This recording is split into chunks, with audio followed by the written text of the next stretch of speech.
Kiapos.com, Sleman, hujan deras disertai angin kencang yang terjadi di wilayah Sleman pada tanggal 28 Maret tahun 2022, telah mengakibatkan pohon tumbang dan kerusakan di sana-sini hingga menimbulkan kerugian 1,5 miliar rupiah.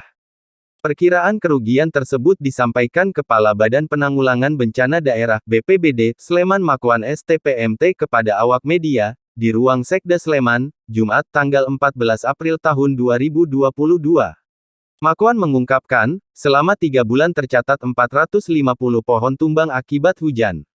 Diperkirakan cuaca ekstrim dari data yang diperoleh akan terjadi pada Maret-Mei tahun 2022. Tentang hal ini, pihaknya sudah menerima peringatan dari BMKG.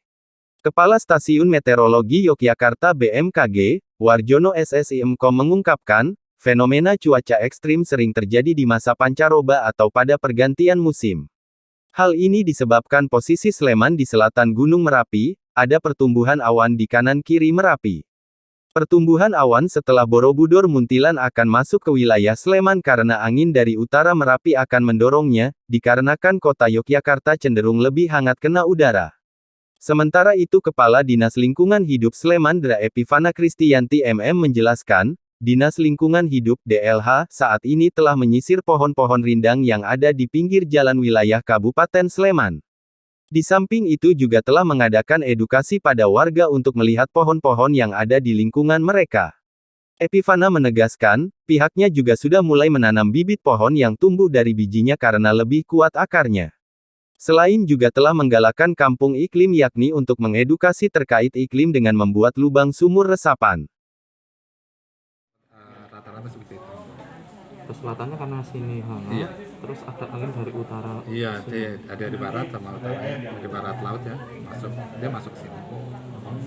Iya, tapi beda lagi nanti di musim kemarau. Saat musim kemarau, ada pegunungan di Gunung Kidul itu cenderung malah membuat awan hujan.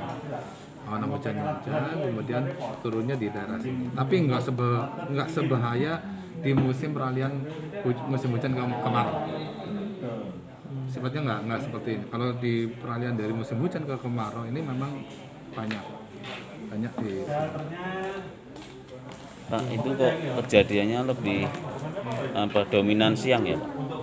Ya, awan-awan yang menyebabkan hujan es, kemudian angin kencang, itu disebabkan oleh awan-awan konvektif. Itu awan konvektif disebabkan karena adanya pemanasan yang cukup tinggi, makanya cenderungnya di siang.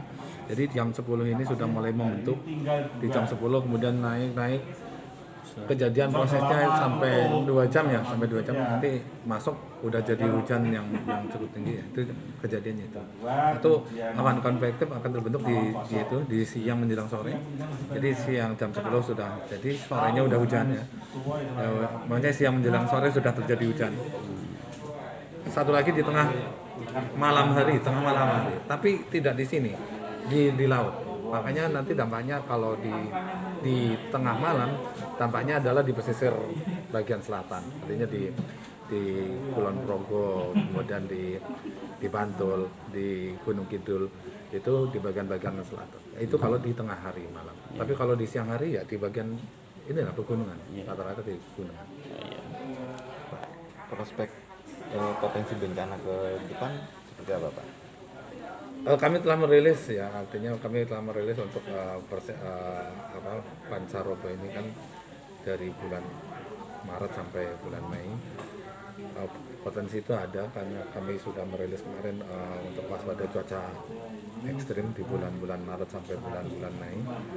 Jadi sekarang di bulan April memang proses pancaroba, yaitu munculnya awan-awan single, artinya tidak banyak, tapi dia menjulang tinggi dan berpotensi menjadi hujan yang sangat lebat, angin kencang dan petir yang durasinya tidak panjang. Jadi durasinya tidak lama, artinya. Tapi efeknya adalah hujan lebat, angin kencang, termasuk adanya hujan es. Artinya ke depan Masih ada potensi. Untuk untuk Ramadan ini seperti apa Pak nanti? Ramadan. Ya, Ramadan ya. Tentunya kalau kondisi kita lagi berpuasa, panasnya akan terasa ya, karena di siang hari itu akan terasa panas banget. Kemudian siang menjelang sore ada potensi hujan juga. Itu perlu kita waspadai karena kondisi yang lagi berpuasa. Ya, kondisi yang sangat panas tiba-tiba dingin itu ya itu perlu diperhatikan. Artinya ketika jam 8 aja kita sudah mulai panas, 9 sudah jam 11 sudah terasa panas banget. Tapi setelah itu ada potensi hujan yang tiba-tiba akan mengguyur di siang menjelang sore itu. Nah, itu bisa menyebabkan kita mungkin bisa dehidrasi, sehingga perlu diperhatikan aktivitas kita ketika di bulan puasa.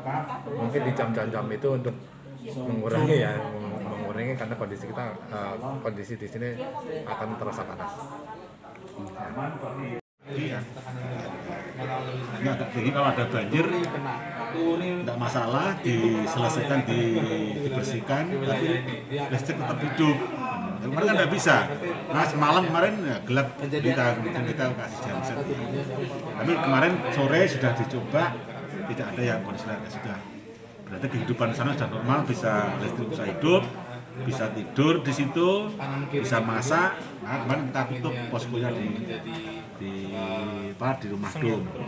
Kemudian kita geser ke kelurahan untuk ngopeni yang relawan yang di Berarti sekarang fokusnya pengerjaan normalisasi sungai. Iya, Ya. Sumur sudah selesai Pak.